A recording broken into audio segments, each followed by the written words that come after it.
It is a pleasure speaking with you again. Simple as that. Aside from having to talk to, wrestling journalists who ask you the same questions over and over again, is your day fine so far? My day's going great. Things are changing, constant different media calls and schedules changing, so it's fun.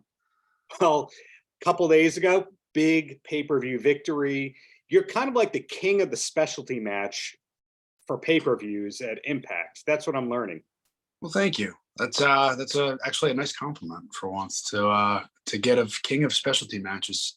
I just thought I was the king of the pay-per-views so far in my time in Impact, but For sure. So winning these big high-profile matches on pay-per-views, is this where you want to be, or world championship material, that's what you're trying to do and accomplish? right now my goal is the world championship. And that's on the longest reigning champion right now, Josh Alexander. So yeah, I keep beating all these former world champions at everything that's put in front of me, even the match stipulations, whatever is in front of me, I'm conquering it and coming out of it as a whole and showing the world who I am and what I've known to be. And that's the fun part about it, is people are like, where have you come from? You've reinvented yourself. And it's like, no, I haven't reinvented myself. I've been this way the whole time. It's just the opportunity I've been given now by Impact Wrestling. And that's the one fun thing. So, sorry about the dog. You're one of the first Impact performers I've ever spoken with that outright goes, I want to be the world champion, not I want to be the X Division champion. That's the only one that matters. There's nothing wrong with it if you set your eyes on that too. Like at one point I had an aspirations to be that, and hopefully at one day I can go back towards the X Division title, but my goal right now is the world title. Got it. So when you signed with Impact, did you know that it was a long-term deal, or did it just evolve over time? At that first time when I signed, it was an opportunity that was given to me. I'd spoken with D'Lo Brown, who was in talent relations at that time. And we got the ball rolling. We kind of had a few talks here or there before my contract was up on my 90 days with WWE. And he said, are you going to be available at this date? And I said, yes. And then, of course, the day of my contract ending with WWE, I got the phone call right away and said, hey, we want to sign you to Impact Wrestling. So I'm blessed and lucky to have the opportunity that was given to me, and the help from him, Scott D'Amore, Robert, Jimmy, everybody, Tommy, everybody behind the scenes, Gail, just the support and the trust that I've been given so far to take the ball and run with it is a lot of fun, especially with like on the producer side of it, behind the scenes. It's not very it's very different. It's not so nitpicky. It's not like you have to do this, you have to do this. It's like, okay, cool. Like, hey, we have this idea. What do you think? And then you work together, and it's fun to do that right now.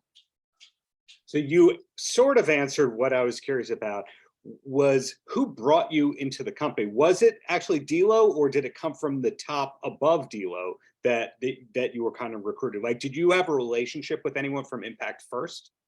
It's funny. So when I was on my 90 days, I was let go. So a few times I went to TV with Deanna when they were still taping in Nashville, and I just wanted to get away. I was annoyed at the world, and she's like, just go see the locker room, be around wrestling. And that's all I want to do, is be around wrestling, because that's all I want to do is wrestle.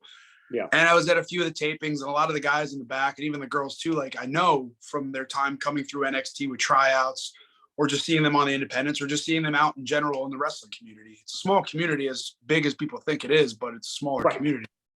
So she's like, kind of everybody here already. I'm like, yeah. I was like, I do. But then I just sat around. I kind of watched TV. I kind of watched the layout and how everything was and how smooth it runs and how relaxed it was too. And Tommy Dreamer was one of those first people to come talk to me. We didn't even talk about me being there to look for a job or wrestling in general or anything. We just started talking about Giants football. And it was just kind of fun. He's just like, you doing okay? I was like, yeah, I just needed to get away from Florida. I wanted to come here, just check it out and see the boys. And I was like, to support my wife, well, my soon to be wife, now wife.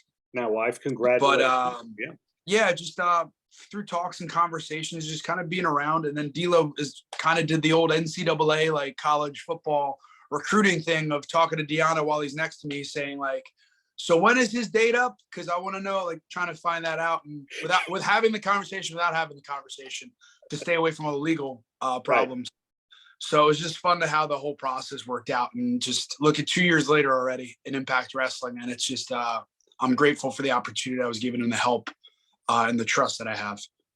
It's interesting that you and Deanna have a similar path where you were both NXT people that didn't come into Impact with the biggest fanfare in the world. In other words, you weren't the most high profile signing that everyone picked up. But then once you were there, you started having the big matches. In other words, it was like an under promise, over deliver scenario for both of you.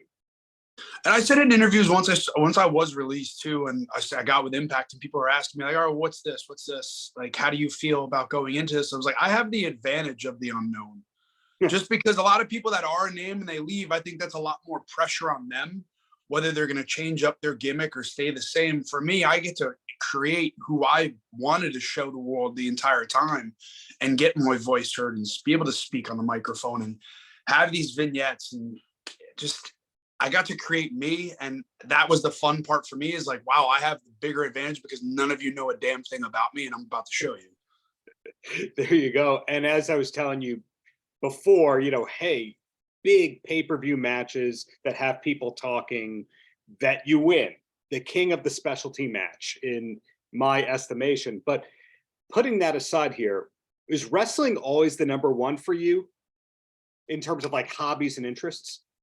Yeah, if you don't have 100% in the business, then it's, with the lax schedule that we do have, it's very relaxed in Impact, which is nice. I can do things on the outside. Like right now, I'm finishing up my education with getting a psychology degree. Like that's for down the road, whether it is, but all my focus is on pro wrestling.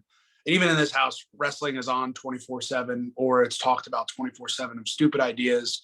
We'll be randomly walking through the rooms and grab somebody, like, hey, what do you think of this? Maybe can you do this or this? I don't know. We're weird. I wouldn't call that weird. I would call that actually figuring out how to turn your passion into a career. Yes, that's the one thing we do, is we care. My wife as well. Just we care deeply about making everything we do mean something, and we want to put out the best match possible, whether we win or lose. We want the fans to enjoy what we do, and that's the one thing I take to heart, is suspend that disbelief and make fans believe in what I'm doing out there, whether they know the outcome or not, or assume the outcome. I want to have those twists and turns where they don't see something coming. And that's the fun part for me now, to create that and try to change it. So down to the last question here.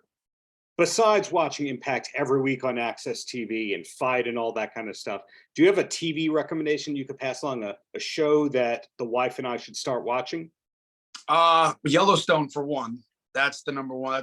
That's our favorite show in the house right now. But we just started Mayor of Kingstown season 2, which is on Paramount Plus, which Jeremy Renner's in, is really good. This first season was like, holy crap, this just came out of nowhere, this show. And it's violent, but it's very good. Violent but good. Maybe that should be your name for your in-ring, persona. Violent but good. Yeah, we can go with that. King of the specialty match sounds pretty good right now. I'll have to let Tom Hannafin know that one.